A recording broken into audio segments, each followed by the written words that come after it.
Bonjour à tous, merci de votre présence.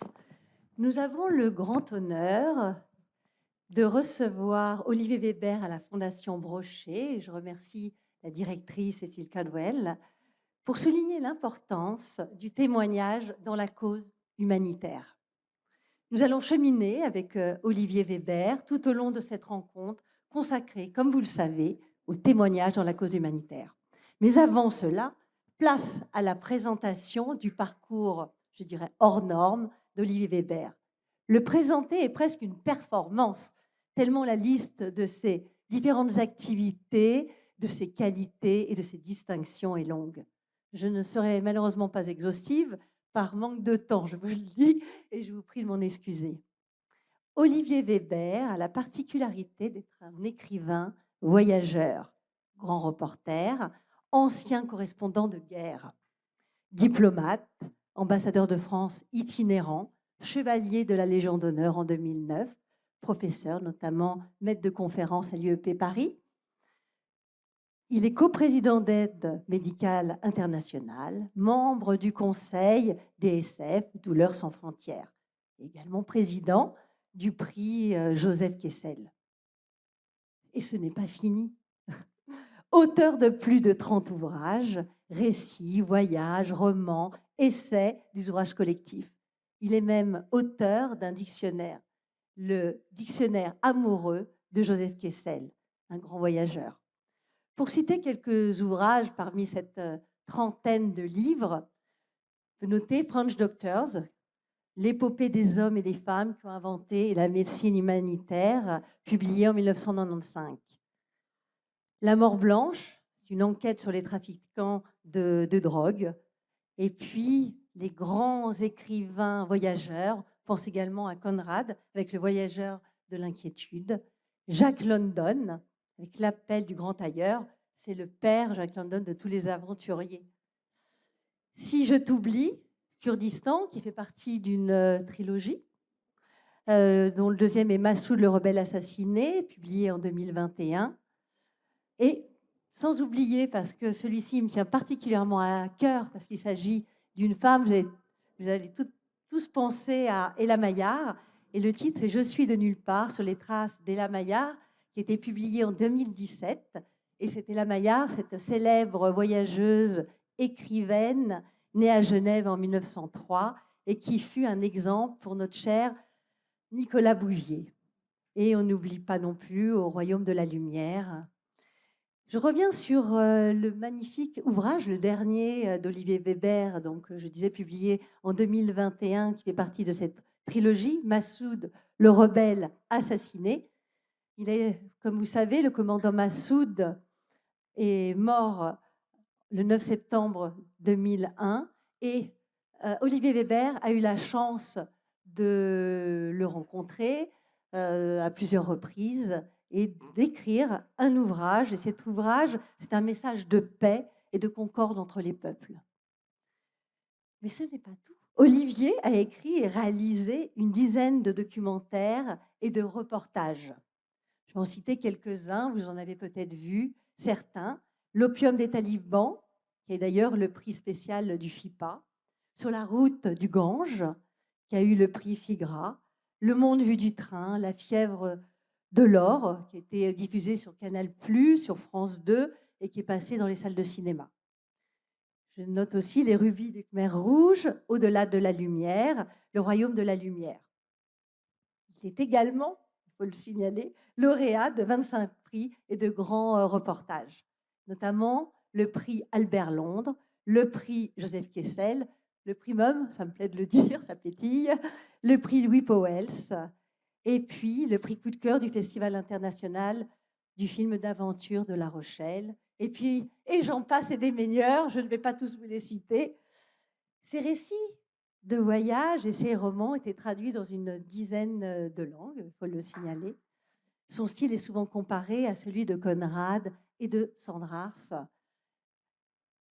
Allons maintenant dans le cœur du sujet, donc sur le témoignage. Donc on sait que les causes humanitaires sont nombreuses et diverses à travers le monde, malheureusement.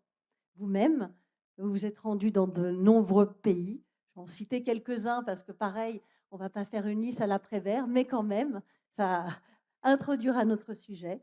Je pense notamment à l'Érythrée, au Cambodge, en Afghanistan, au Kurdistan, Soudan du Sud, du Tchad en Irak, l'Iran, la Thaïlande, la Roumanie, le Pakistan, le Kosovo, le Sri Lanka, et j'en passe. Et ça fait froid dans le dos quand on voit que dans tous ces pays, il y a des crises humanitaires.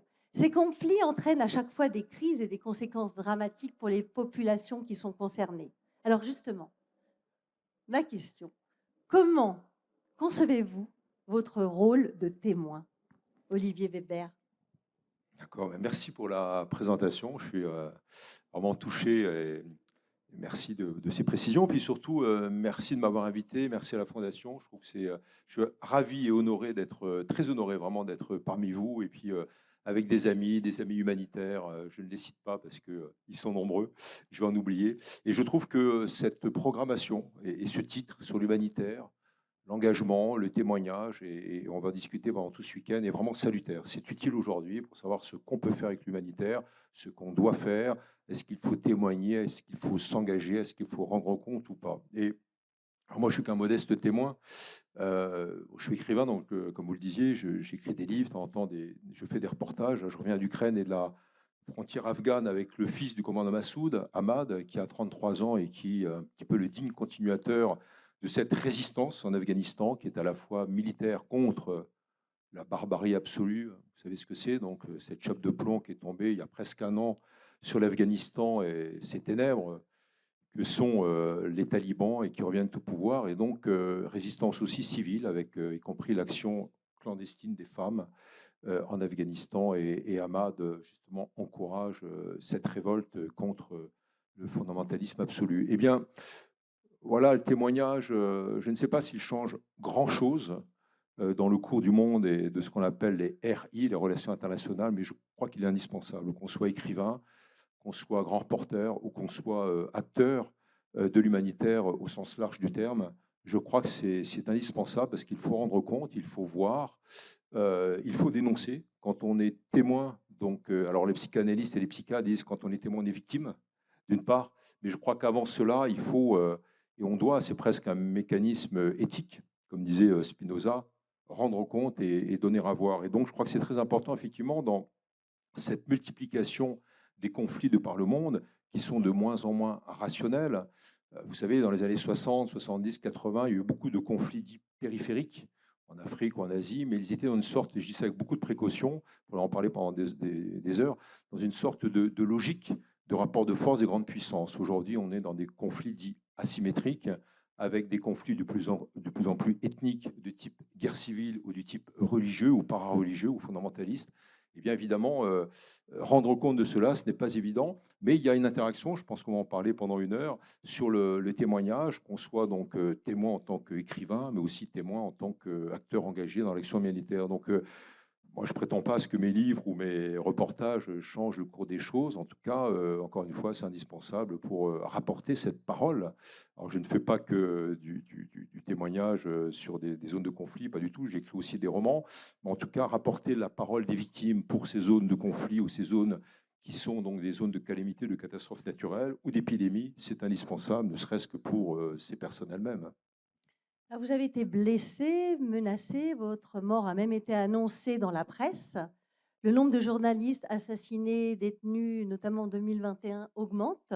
Et en 2022, on imagine que ça sera encore pire. Il y a 46 journalistes tués, 488, 488 détenus en 2021. Puis d'ailleurs, l'étymologie du mot martyr vient du grec martyros, qui veut dire témoin. Alors justement, j'ai une question. Qu'est-ce qui vous pousse, malgré les risques, à témoigner, à partir sur place? Et vous revenez notamment d'Ukraine. Oui, alors moi, je ne prends pas de risque, hein. J'essaie de limiter à 50% les risques avec différentes précautions, mais encore une fois, il faut s'engager. J'étais, il y a très peu de temps, au-delà de Mariupol, donc avec les Ukrainiens. Une résistance, là aussi, ça fait partie de la trilogie, qui est à la fois militaire, mais aussi civile. Vous savez, en 14-18, on disait que l'arrière tiendra. Là, je peux vous dire qu'en Ukraine, l'arrière tient. Tout le monde est engagé. Les paysannes que j'ai vues, les chômeurs, les étudiants, les pharmaciens, les soudeurs, les tractoristes sont tous engagés. à un degré ou un autre dans ce qu'on appelle la contribution à l'effort de guerre. Et donc, de l'autre côté de la ligne de front, il y avait un réalisateur des 45 ans qui est lituanien, qui s'appelle Mantas Kevadaraisius, qui filmait ce qui se passe à Mariupol. Il avait déjà fait un premier film de cinéma qui s'appelle Mariopolis, qui est devenu Mariopolis 1, un film d'ailleurs sans commentaire, qui est magnifique. Et il tournait un deuxième film sur Mariopolis. Il parle très bien russe, il est ethnologue en fait de formation, diplômé de Cambridge, il a un doctorat de l'université.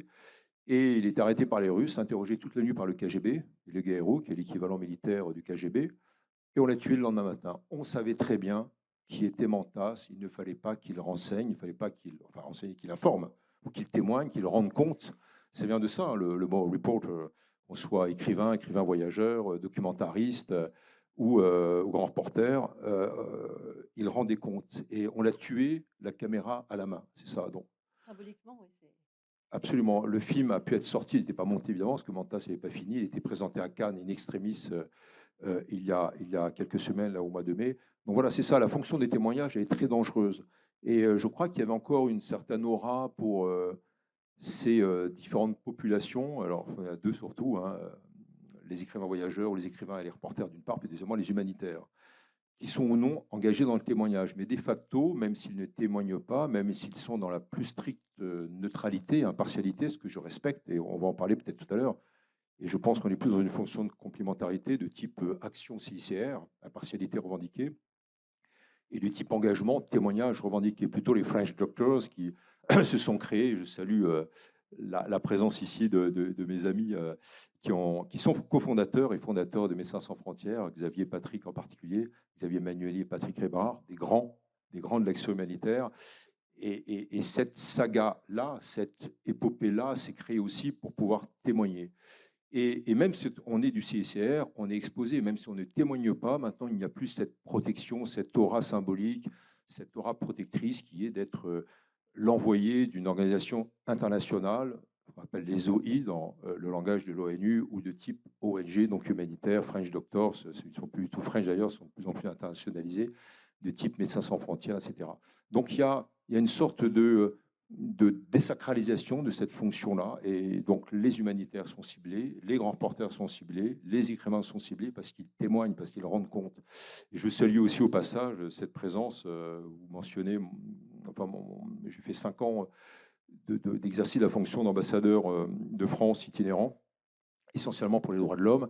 Et donc, pendant 5 ans, auprès des Nations Unies principalement, avec un travail de résolution au pluriel, avec mes équipes de diplomates, à chaque fois, on a voulu intégrer dans les résolutions la présence des acteurs de l'action humanitaire, ce qu'on appelle la société civile. Je peux vous dire que ce n'était pas simple, parce qu'évidemment, il y a des pays très hostiles à la présence dans ce corpus de droit international, ce qu'on appelle l'esprit de Genève, hein, la continuation de l'esprit de Genève, et cette réémergence du DIH, le droit international humanitaire.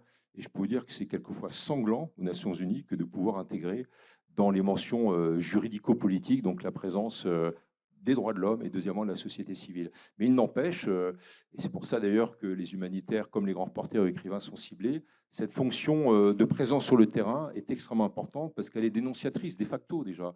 Quand vous voyez ce maillage du monde entier par des dizaines de milliers d'associations, d'ailleurs très souvent créées et tenues par des femmes, donc présidées par des femmes, qu'on parle... On en a parlé hier, justement. On a parlé hier, Oui. absolument, et bravo aux lauréates et aux 4 personnes qui sont venues aussi présenter leur parcours. Eh bien, tout ce maillage des pays du Nord comme des pays du Sud par la société civile, alors ça peut être une association dans les townships, donc les ghettos ou les bidonvilles de Johannesburg pour s'occuper des orphelins, ça peut être des associations de mères de famille qui luttent contre les desaparecidos, c'est-à-dire les disparus, dû à la guerre des cartels à Ciudad Juárez et Tijuana, donc 2 villes du nord du Mexique à la frontière américaine, qui sont parmi les 5 villes les plus dangereuses au monde. Et là, je peux vous dire qu'être associative là-bas, c'est très, très dangereux. Ça peut être aussi des femmes et des hommes dans les associations qui luttent contre les cocaleros, donc tout ce qui est production de cocaïne avec tout ce qui est engendré comme délinquance et insécurité au Pérou ou en Colombie. Etc., etc. Ça peut être même des comités de quartier à Calcutta pour l'amélioration de la vie de quartier dans cette grande ville de l'Est de l'Inde, etc., etc. Et là, ça vous crée une sorte de maillage par la société civile des nouvelles relations internationales. Et forcément, quand on s'occupe de la lutte contre la corruption en Égypte, par exemple, ou en Irak, on est exposé. Évidemment, on peut être menacé de mort. Alors justement, quand il n'y a pas ces témoignages, mais il y a des crises humanitaires, qu'est-ce qui se passe?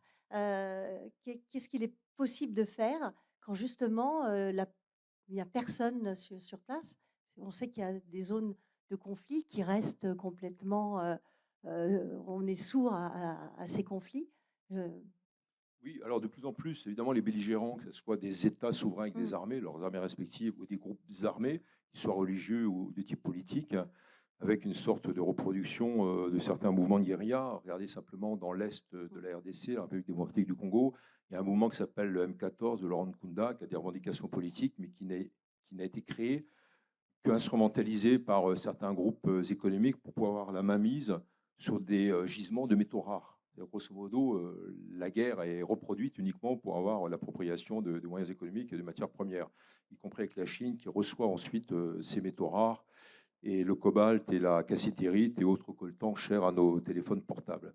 Mais voilà, on est dans une logique aussi internationale de guerre à huis clos parce que les guerres sont médiatiques. On sait quelquefois, pas tout le temps, mais que des images peuvent changer le cours des choses.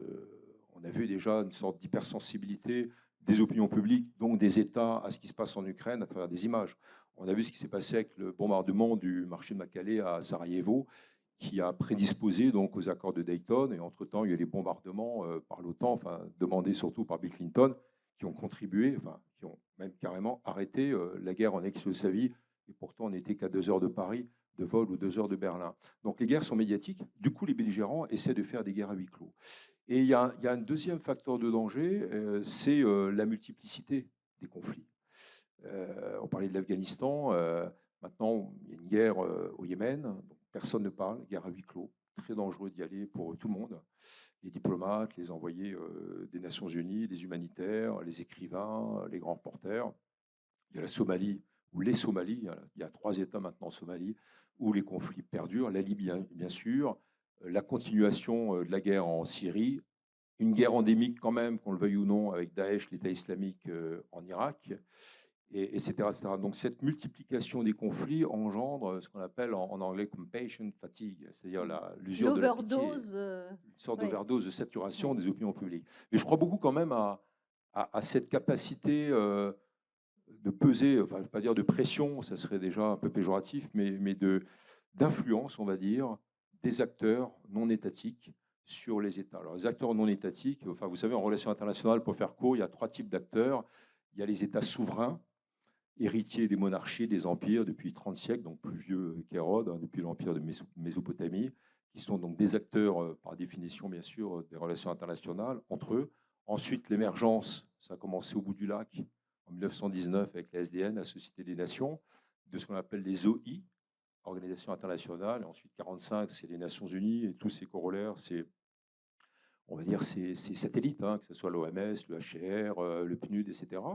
Et j'en oublie. Et puis, troisièmement, ce qui est beaucoup plus récent, ce qui date de quelques décennies, les années 60-70, ce qu'on appelle les ANE, acteurs non étatiques. Alors, il y en a deux. Il y en a deux. On va commencer par le très négatif. C'est ce qu'on appelle le CTO en anglais, donc la criminalité transnationale organisée. On va résumer en disant que ce sont les mafias, avec des pouvoirs militaires et politiques, voire financiers aussi importants que certains États. Je peux vous dire que le chiffre d'affaires du seul cartel de Cali en Colombie, cocaïne, non, est supérieur pas au PNB, au budget de la moitié des États africains, de chacun des 25 sur les 50 États africains. Et puis, quelque chose de beaucoup plus positif dans ces acteurs non étatiques que sont la société civile ou les humanitaires ou les acteurs humanitaires.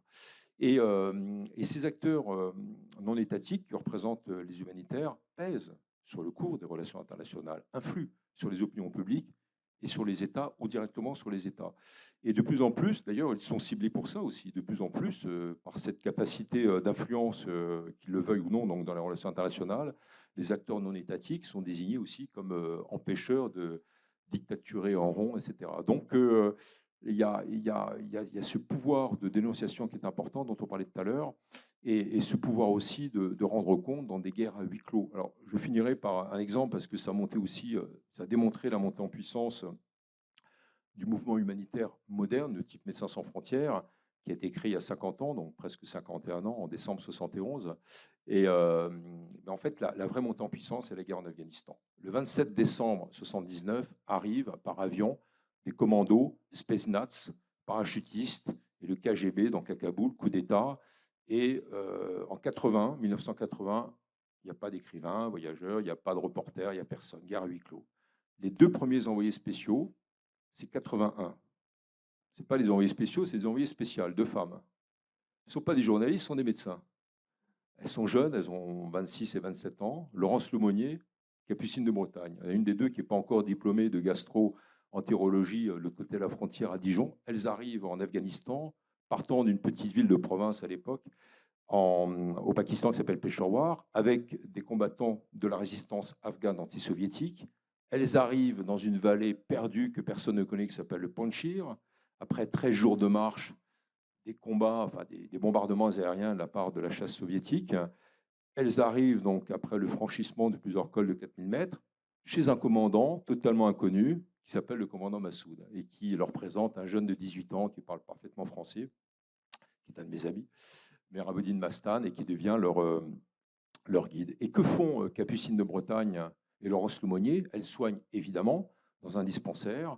Et Massoud voulait absolument avoir un dispensaire fixe en Afghanistan, donc une sorte d'hôpital campagne, mais qui devient mobile parce que cet hôpital a été bombardé, tenez-vous bien, volontairement, ciblé en tant qu'hôpital, dispensaire de campagne par les soviétiques, tenez-vous bien, 15 fois en 4 ans. Et Massoud, qui avait des informateurs à Kaboul, arrivait à chaque fois la veille ou l'avant-veille chez Laurence et Capucine en disant il faut déménager parce que vous serez bombardés demain, ou les Spetsnaz arrivent, 20 000 soldats soviétiques vont descendre la vallée du Panjshir, etc. Qu'est-ce qu'ont fait ces deux femmes en rentrant au bout de leur mission de l'AMI, dont vous parliez tout à l'heure, Aide médicale internationale, qui est une des trois grandes ONG historiques françaises? Il y a Médecins sans frontières, Médecins du Monde, donc 71, 80, si je ne me trompe pas, Patrick, hein, c'est ça, 80 pour Médecins du Monde. Patrick Rebar a créé les deux, a fondé les deux, cofondé les deux. Et puis l'AMI juste ensuite, Aide médicale internationale. Qu'est-ce qu'elles ont fait en rentrant en France? Elles ont témoigné de l'acharnement de cette deuxième armée la plus puissante au monde, qui était donc l'armée rouge de l'URSS, à bombarder les civils dans une guerre qui a fait sur la population à l'époque de 17 millions d'habitants 1 million de morts, essentiellement des civils. Et donc cette fonction, qui est pour moi une fonction éthique, hein, à la Schopenhauer, de dénonciation, elle est vitale. Vous savez, sur les relations internationales, depuis 1945, il y a eu à peu près 250 conflits. On pourrait dire un peu plus, mais on va s'arrêter à 250 conflits depuis 1945, donc depuis un peu plus de 70 ans. Quelle est la moyenne des victimes civiles en totalité depuis 1945? 92%. Des victimes de tous ces conflits sont des victimes civiles. La proportion va en augmentant. On est plutôt aujourd'hui à 94%. Ça veut dire quoi? C'est-à-dire que les armées et les belligérants ne tuent plus des militaires de la partie adverse, tuent des civils. Alors évidemment, les deux populations qui assistent à ces massacres, à ces exactions, contre le droit humanitaire international, contre l'esprit de Genève, ce sont les humanitaires et les reporters, ou les reporters écrivains, les écrivains voyageurs. Donc là, effectivement, on n'est plus dans l'esprit d'après 14-18, de la SDN, et encore moins de l'esprit de Solferino. On tue des civils, et donc je crois que la fonction de témoignage, d'engagement est encore plus importante pour les acteurs donc, non étatiques. Alors justement, vous avez parlé de Massoud. Comment l'avez-vous rencontré? Comment ça s'est passé? Alors, Massoud, bah oui, j'étais à l'époque, C'est j'écrivais exceptionnel. déjà des livres, j'étais déjà écrivain, mais j'étais jeune reporter donc pour la presse française et britannique. Et alors la première rencontre, c'était à Kaboul sous les bombes, effectivement. J'étais parti du Pakistan, pardon. Je devais passer avec des islamistes et au dernier moment, j'ai dit non, je ne partirai pas avec eux. Je suis parti avec d'autres fondamentalistes, pas du tout plus recommandables, mais plus sûrs pour ma sécurité. Il y avait 11 checkpoints. J'ai mis 15 jours à franchir les checkpoints pour arriver dans Kaboul bombardé par des chemins détournés. Et là, j'ai rencontré Massoud, qui s'est après exfiltré vers le Panjshir, sa vallée d'origine, qui est une vallée de 120 km de long au nord-est de Kaboul. Et oui, c'est rare que je dise ça des personnalités connues, mais il a un vrai charisme, qui est un charisme aussi, comme disait mon ancêtre Max Weber, de simplicité, enfin un charisme naturel. Vous savez, il y a le pouvoir autoritaire, le pouvoir paternel et le pouvoir charismatique naturel. Il avait un charisme naturel et c'était un grand stratège. Bon, c'était quelqu'un de surdoué. Je pense que son fils Ahmad, qui a donc 33 ans, a certains dons également, mais surtout qui avait compris qu'il ne fallait pas simplement se battre pour sa vallée, il fallait se battre aussi pour son peuple et, me disait-il, pour l'ensemble de la communauté des croyants, 1,4 milliard de musulmans de par le monde, dont il disait qu'ils étaient pris en otage par les islamistes de l'époque, appelés le Hezb Islami, et ensuite Al-Qaïda, les combattants étrangers, et aujourd'hui par Daesh, donc l'État islamique. Et oui, oui, c'était assez incroyable que d'avoir des discussions, parce que Massoud, vous parlez aussi de littérature, alors de littérature soufie, de littérature persane, mais aussi de Victor Hugo, mais aussi de Chateaubriand et de Gaulle. C'était assez étonnant. D'ailleurs, son modèle, c'était De Gaulle, étrangement. Et il avait une vraie vision dans son penchant. Que vous racontez dans votre ouvrage, qui est très beau, dans Massoud le rebelle assassiné. Et justement, il y a de très beaux passages sur le témoignage. Je peux peut-être lire un petit passage, je crois que c'est page 64, j'avais noté ça.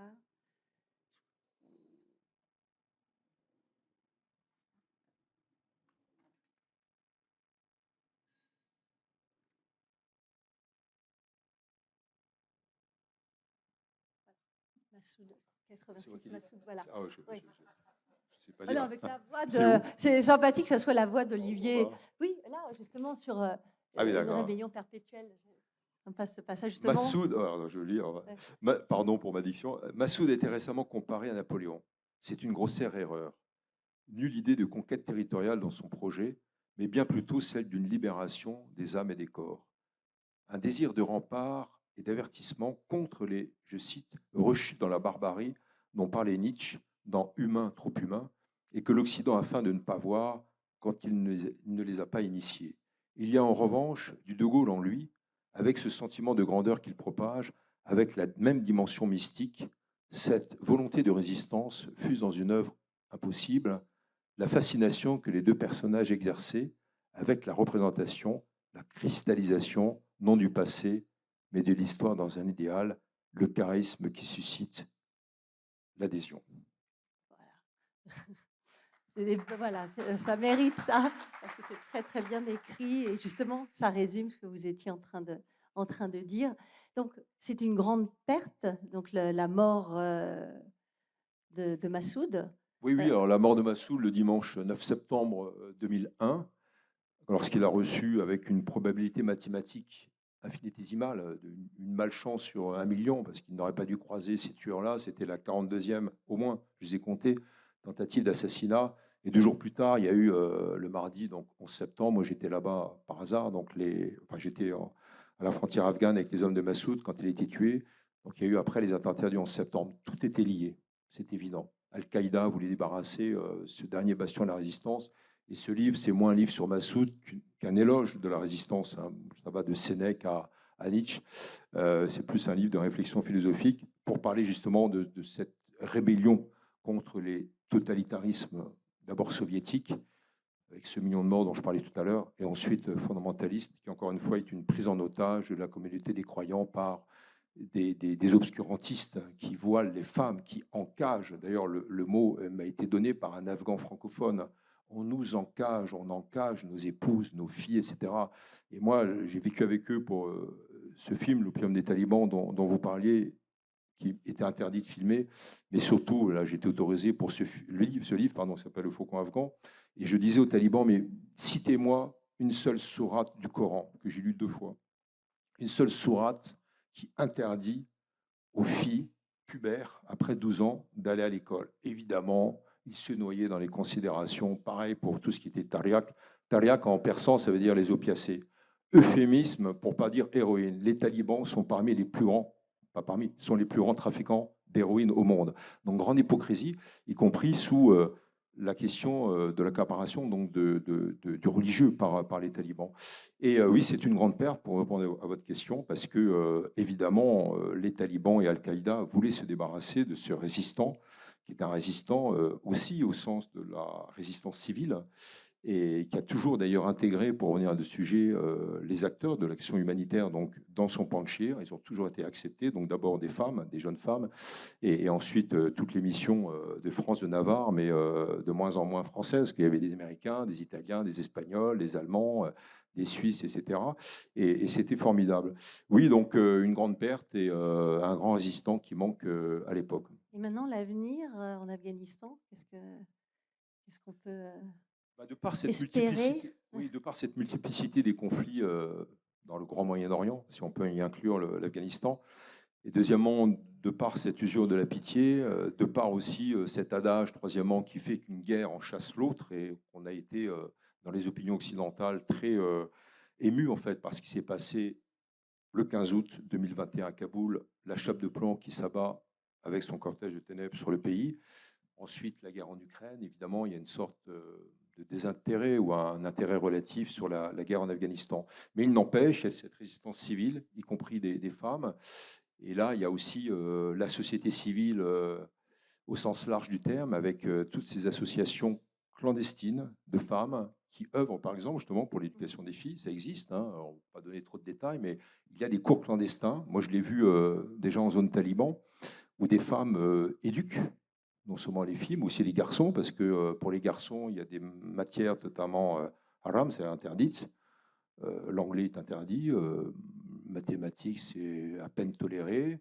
L'histoire-géographie, totalement interdit, et les sciences naturelles aussi. Alors pourquoi la science naturelle? Parce que c'est l'interdiction de montrer, évidemment, l'image du corps de la femme ou de l'homme. Donc oui, D'où la pour répondre à votre destruction question... des deux Bouddhas. Vous en parlez dans votre livre, la destruction des deux Bouddhas de Bamiyan. Ça va dans le même sens, destruction de toute pulsion de vie. Oui, absolument. Et quand les Bouddhas de Bamiyan ont été détruits en mars 2001, il y a eu à la fois un émoi dans le monde et puis en même temps une sorte de critique en disant il ne faut pas s'intéresser aux pierres, il faut s'intéresser aux hommes et aux femmes. Mais les Afghanes et les Afghans disent eux-mêmes, attendez, non seulement c'est notre patrimoine, mais c'est le patrimoine de l'humanité. Malheureusement, ce n'était pas encore classé au patrimoine de l'UNESCO. Mais, et ce n'est pas un cliché, c'était ces Bouddhas de Bamiyan, 53 et 35 mètres de haut, les deux premières rencontres de l'Orient bouddhique et de l'Occident hellénistique cristallisé dans la pierre. Donc, et ce n'est pas un cliché, c'est vraiment une rencontre entre l'Orient et l'Occident. Il fallait d'autant plus abattre ces idoles, moins de la part des talibans que d'Al-Qaïda et des militants internationalistes qu'on appelait les Wahhabis, donc les combattants étrangers en Afghanistan. Et donc c'est un peu ce qui se reproduit aujourd'hui en Syrie avec Daesh, ce qui se reproduit en partie en Irak et au Kurdistan aussi, avec des destructions de la part des groupes islamistes de certaines statues, et puis des musées qu'on a vus à Mossoul, même si maintenant c'est en reconstruction, et puis bien sûr en Afghanistan. Donc le patrimoine archéologique fait partie de la culture des hommes et des femmes, et c'est important de les défendre. Ce sont les Afghanes et les Afghans eux-mêmes qui le disent. Alors un conflit chasse l'autre, vous revenez d'Ukraine. Quel témoignage vous pouvez nous apporter aujourd'hui par rapport à ce que vous avez vu en Ukraine? Oui, alors moi je suis parti pour un livre, pour écrire un livre, parce que bon, quand j'étais grand reporter, j'avais couvert l'indépendance de l'Ukraine il y a une trentaine d'années maintenant, et j'ai retrouvé à peu près les mêmes villes, sauf Odessa que je ne connaissais pas, et donc j'ai séjourné 3 semaines sur les lignes de front et puis dans les grandes villes. Et bon, c'est un voyage éprouvant évidemment et fascinant, fascinant parce que la résistance est là aussi, la résistance pour les libertés, contre l'agression, parce qu'on le veuille ou non, la Russie a agressé l'Ukraine. J'étais beaucoup d'ailleurs avec des Russes en Ukraine, ou des russophones, mais c'est presque pareil. À Kharkiv, qui est la deuxième ville d'Ukraine, qui est à l'est, là, on n'est qu'avec des russophones ou des Russes. Ils disent eux-mêmes, la Russie était censée être la mère patrie ou un pays frère, mais on ne bombarde pas ses enfants, on ne bombarde pas un autre pays frère, etc. Et j'étais fasciné par cet esprit de résistance à l'arrière, par tous ces gens de la vie quotidienne qu'on peut voir qui sont dédiés donc à l'arrière, donc à contribuer à l'effort de guerre, mais pas simplement au niveau militaire, hein, ça peut être au niveau logistique, au niveau pharmaceutique, au niveau de l'inventivité, etc. Et donc voilà, il y a un vrai esprit européen. D'ailleurs, le livre va s'appeler Naissance d'une nation européenne, parce qu'il ne s'agit pas de parler de l'adhésion ou pas à Qui l'UE, sort en l'Union août, européenne. hein, un ouvrage qui sort en mois d'août. C'est ça, fin août, hein, et qui va finir un peu par hasard, parce que ce n'était pas voulu au départ, la trilogie sur l'esprit de résistance, les Kurdes, les Afghans et les Ukrainiens, enfin les Afghans anti-talibans du moins, parce qu'il y a cette revendication de l'esprit européen. Ça remonte même à ce que disait Romain Roland, Paul Valéry, donc au moment de la SDN, et Marcel Cohen, donc l'entre-deux-guerres, et ensuite l'adéquation aux valeurs démocratiques, aux valeurs de liberté, aux valeurs de respect des droits humains et des droits de la femme en particulier. Et là, effectivement, on a affaire à des Ukrainiens profondément européens engagés dans cette résistance. Donc ça m'a frappé. Bon, après, c'est assez étrange parce qu'à un moment, j'étais avec le préfet militaire dans une ville qui s'appelle Nicopole.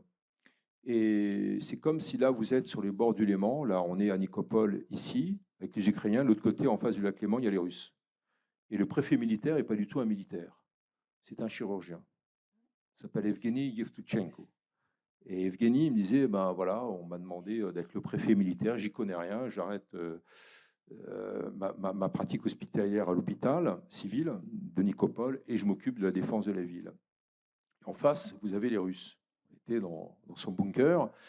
Et alors, il y a des bombardements, etc. Mais des bombardements avec beaucoup de précautions. Pourquoi? Parce que les Russes qui ont avancé depuis la Crimée jusqu'à Nicopole, là, sur 150 km, se sont emparés de la plus grande centrale nucléaire d'Ukraine, qui est la plus grande centrale nucléaire d'Europe. Juste comme s'ils étaient en face, un petit peu sur la gauche. Voilà. Et donc, les équipes ukrainiennes de la centrale saisie par les Russes sont épuisées. D'habitude, il y a 3 équipes, là, il n'y en a plus qu'une. Ils sont au bout de la dépression, il y a les accidents techniques, des accidents aussi de type pathologique, etc. Et c'est très dangereux.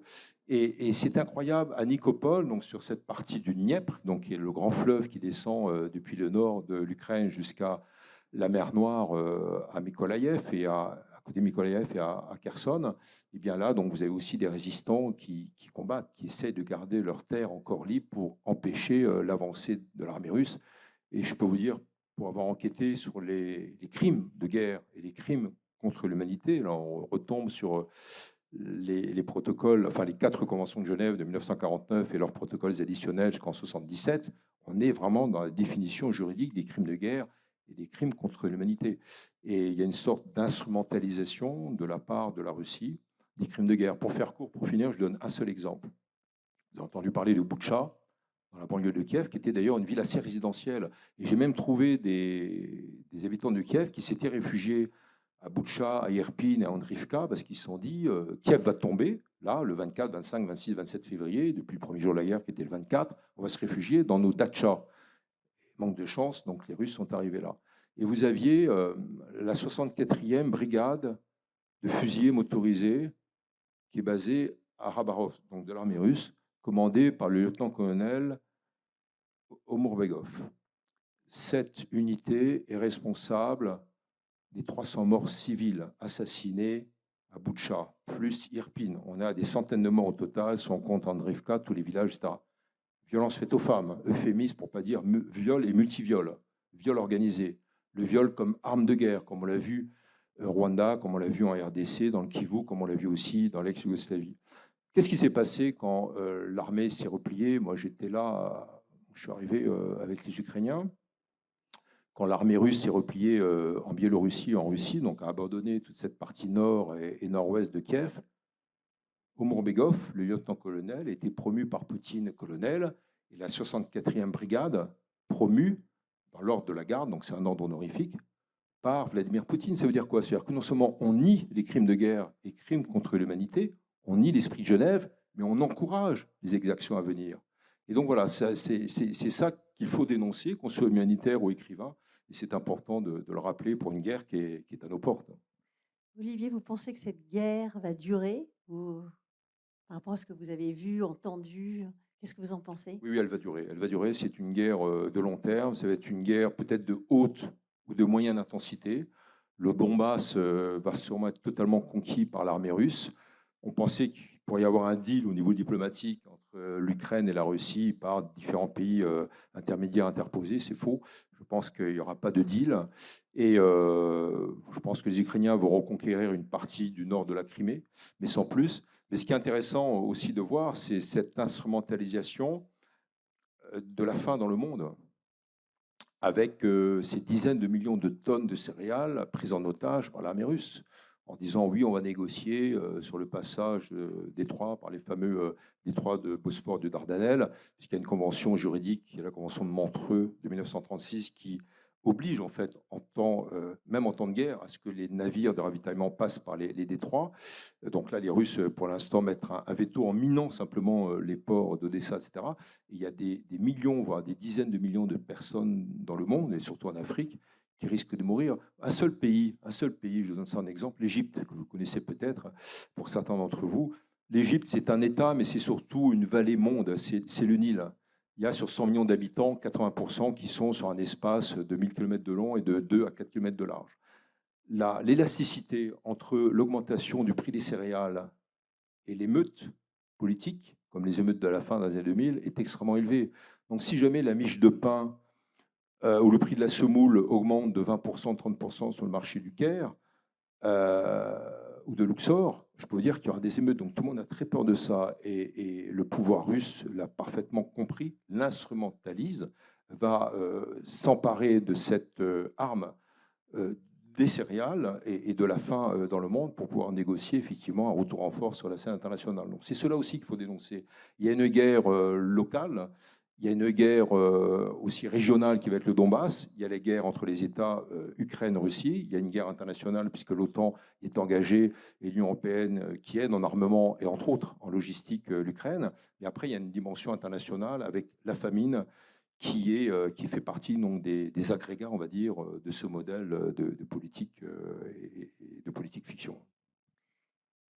Est-ce que vous avez toujours pu tout dire ou est-ce que vous avez déjà été brimé? Est-ce qu'on vous a empêché de parler, de relater ce que vous avez vu? Est-ce que vous avez été dans cette situation? Non, j'ai eu de la chance parce que bon, il y a eu les livres et pour mes articles, bon, je ne cache pas qu'il faut se battre quelquefois contre la censure, mais je dirais que la pire des censures, c'est l'autocensure.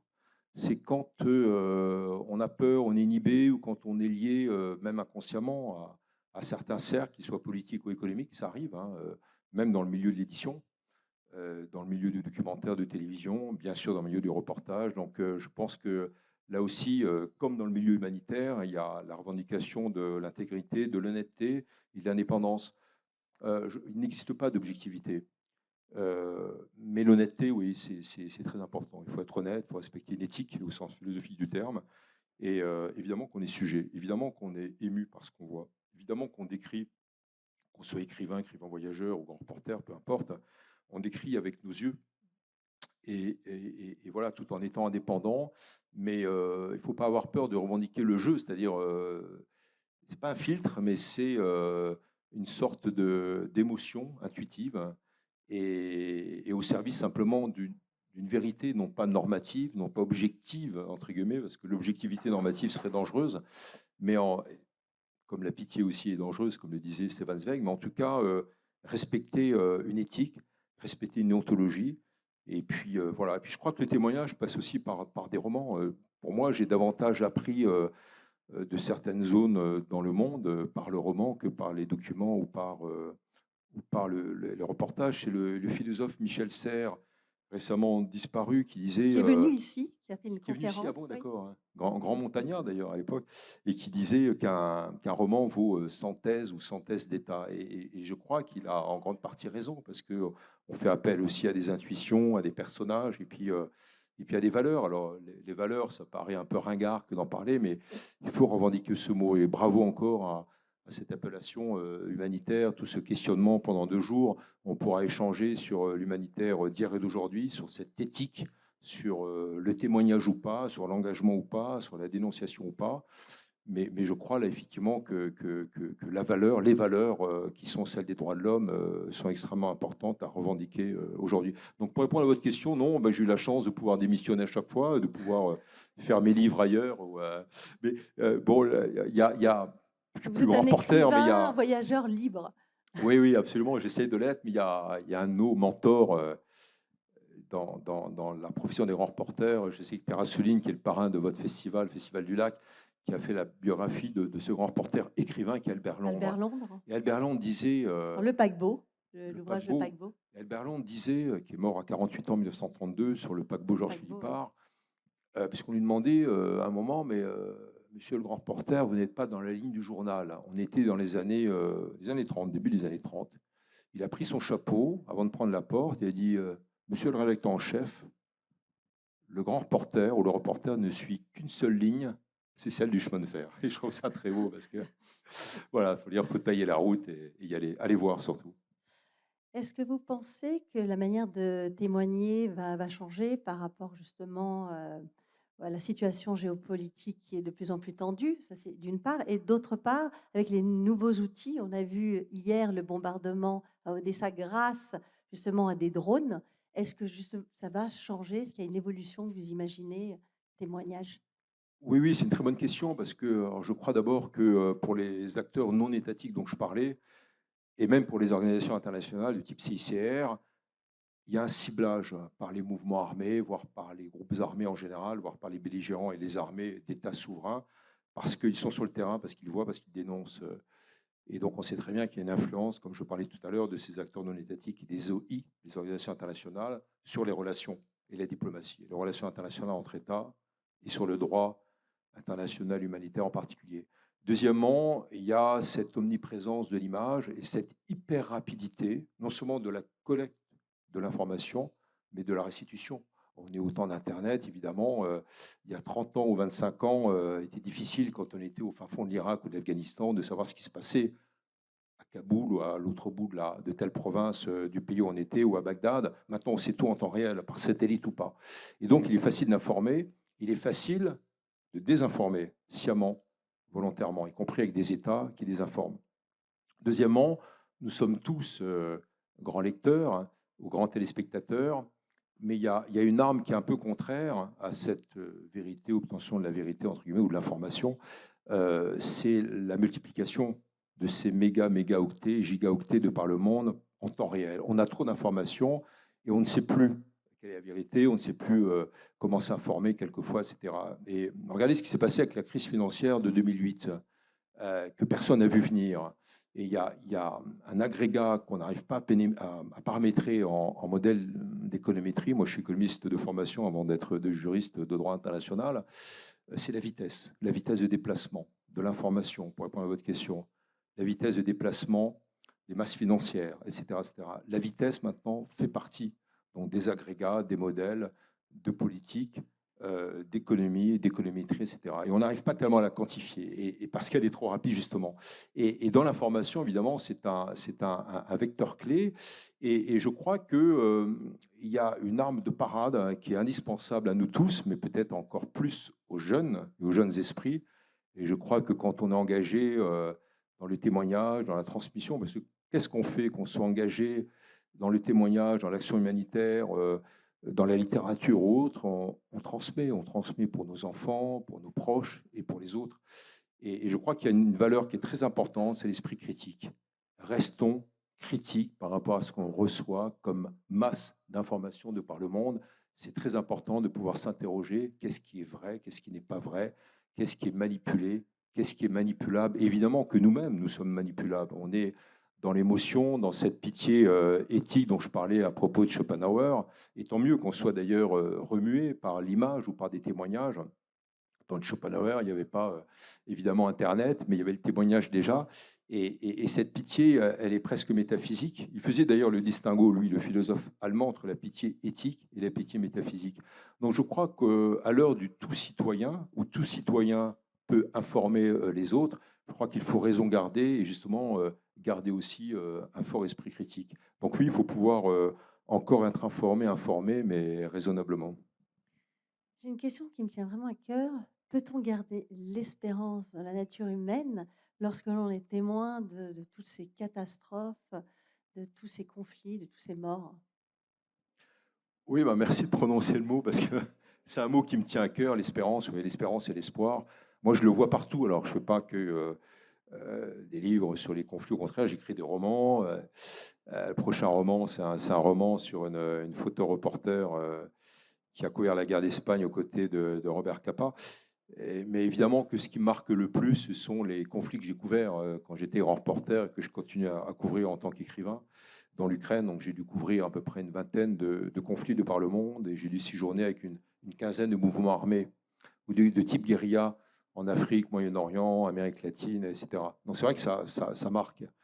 Mais il y a cette espérance énorme, bon, que moi, je porte en moi personnellement, et que j'essaye aussi de transmettre à travers les livres, mais que je vois à travers cette société civile au pluriel, ces dizaines de milliers d'associations, encore une fois, de la Colombie à la Tanzanie, de Djibouti au Kazakhstan, au Tadjikistan, où j'étais récemment, encore une fois, des associations tenues par des femmes, créées par des femmes, qui prennent beaucoup de risques et qui ont un courage exemplaire. Il y a une espérance. Et je peux vous dire aussi que l'impact, encore une fois, de ces acteurs non étatiques positifs, que sont les acteurs de l'action humanitaire, société civile, mouvements humanitaires déclinés, etc., est extraordinaire. La dénonciation de la corruption, la dénonciation de certains trafics, on appelle la traite des êtres humains. Moi, je me suis occupé quand j'étais ambassadeur de France. C'est l'esclavage des temps modernes. C'est quoi la traite des êtres humains, la TEH? C'est l'esclavage. C'est l'enrôlement des enfants dans les armées, des enfants soldats, non. C'est la prostitution internationale, c'est le trafic de migrants, parce qu'il y a les migrants, mais parmi les migrants, il y a des trafiquants d'êtres humains. C'est le trafic de faux médicaments. Donc c'est important aussi qu'on en parle peut-être aujourd'hui, on en parlera sûrement avec nos amis médecins.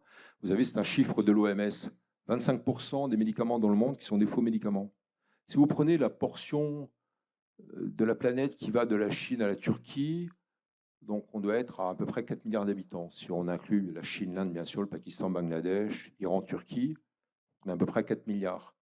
Là, vous avez pas 25% de faux médicaments, vous avez 40%. Et je parlais de CTO tout à l'heure, de criminalité transnationale organisée. Le crime transnational, par définition multinational, est totalement multidisciplinaire.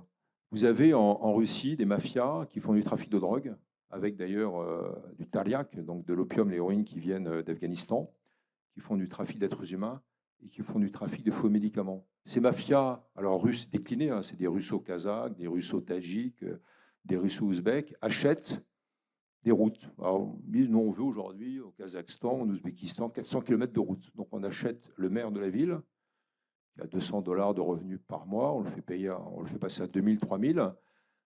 On achète le député, on achète le commissaire, etc. Et on fait passer donc des armes, on fait passer du faux médicament, etc., etc. Donc il y a un côté multidisciplinarité donc de ces mafias. Et là aussi, il faut pouvoir témoigner, il faut pouvoir informer, il faut pouvoir dénoncer. Mais vous avez des associations de société civile, donc au Kazakhstan, au Tadjikistan, en Afghanistan, moi aujourd'hui, parce qu'il y a les talibans qui luttent contre cela. Donc pour répondre à votre question, oui, moi je garde foi en l'homme. Il y a un côté résilience. Et je crois beaucoup, pardon de me répéter, à l'esprit de Genève, au bout du lac, ce droit DIH, droit international humanitaire. Vous avez les conventions, donc les conventions de Genève. Moi, j'ai beaucoup négocié quand j'étais ambassadeur pour les résolutions de l'ONU avec mes équipes de 30 personnes. Les résolutions ne sont pas du tout juridiques, hein, c'est du politique. Chaque virgule est négociée avec la Chine, la Russie, parce qu'on essaye à chaque fois de rajouter dans des résolutions deux concepts. C'est société civile, donc l'humanitaire, pour faire court, et deuxièmement, droits de l'homme. Et je peux vous dire que là, on a des répliques sanglantes d'États qui sont contre, évidemment, cette incorporation de ces deux champs, société civile et droits de l'homme.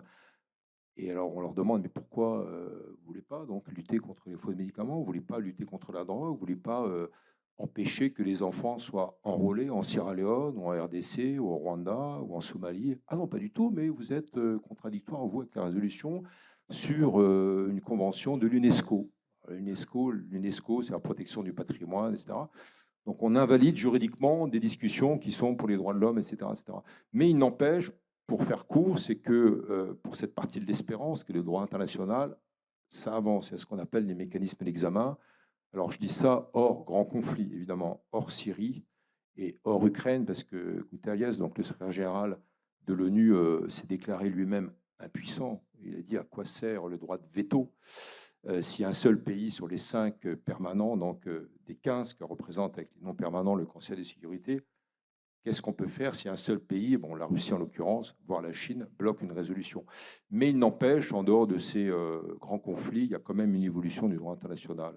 Donc, entre le droit international, donc le DIH, et puis deuxièmement, l'action de l'humanitaire au sens large sur le terrain, oui, il y a de quoi avoir de l'espérance. Et sur la partie environnementale, qu'est-ce que vous en pensez? Est-ce qu'on peut avoir de l'espérance ou notre planète, selon vous, est déjà bien entamée et on sait ce qui va se passer, des inondations avec des déplacements de population, donc encore des crises humanitaires? Oui, ben là, au risque de me contredire, d'être un peu plus dans le pessimisme, c'est vrai que c'est le seul bémol que je mette, c'est-à-dire l'incapacité de l'être humain à pouvoir gérer son nid, le nid. Vous savez, c'était mon ancienne prof en DEA d'ethnologie, Françoise Héritier, qui disait que l'homme est la seule espèce animale qui tue sa femelle. En fait, Françoise Héritier, l'anthropologue, donc, reprenait un mot qui était de Jack London. C'est Jack London qui avait dit ça. L'homme est la seule espèce animale qui est capable de tuer sa femelle, la femelle. Et on peut rajouter, c'est la seule espèce animale qui détruit son nid. Cette incapacité à voir le long terme, on le voit aussi dans les guerres, mais là, effectivement, dans le nid, donc la capacité à pouvoir se dire, quid de notre descendance, notre progéniture, notre descendance même au sens éthique du terme, dans 40 ans, 50 ans. Oui, c'est le seul bémol que je mettrai, mais il est temps encore de réagir, il est temps encore d'informer, c'est important. Après, c'est la capacité aussi d'influer sur le cours des États. Mais c'est là-dessus, je serais plutôt pessimiste, effectivement. On va en terminer là, mais quand même l'espérance grâce à la littérature, puisqu'on prend beaucoup de plaisir à lire vos ouvrages, Olivier Weber. Donc maintenant, il va y avoir la dédicace. Vous pouvez donc acheter les livres chez Payot. Et puis, on peut peut-être rappeler donc, les ouvrages sous de Rebelles assassinés, donc la trilogie. Rappelez-nous, Olivier, donc les 3 ouvrages de cette trilogie. Oui, si je t'oublie Kurdistan, Massoud le rebelle assassiné, donc sur les rebelles anti-talibans et le fils d'Ahmad Shah, donc, et puis Naissance d'une nation européenne, donc, qui sera sous-titré Réflexion sur la question ukrainienne. Donc voilà, ça sera republié sous le titre de l'esprit de résistance. Voilà. Et que vous pourrez donc acheter et puis écouter aussi Olivier Weber le 2 octobre au Festival du Lac. Donc merci énormément Olivier. Merci à vous. C'était passionnant. Merci à vous. Et merci à vous tous de votre écoute. Et puis encore merci. À Brochet et à la directrice Sylvie Cadouane.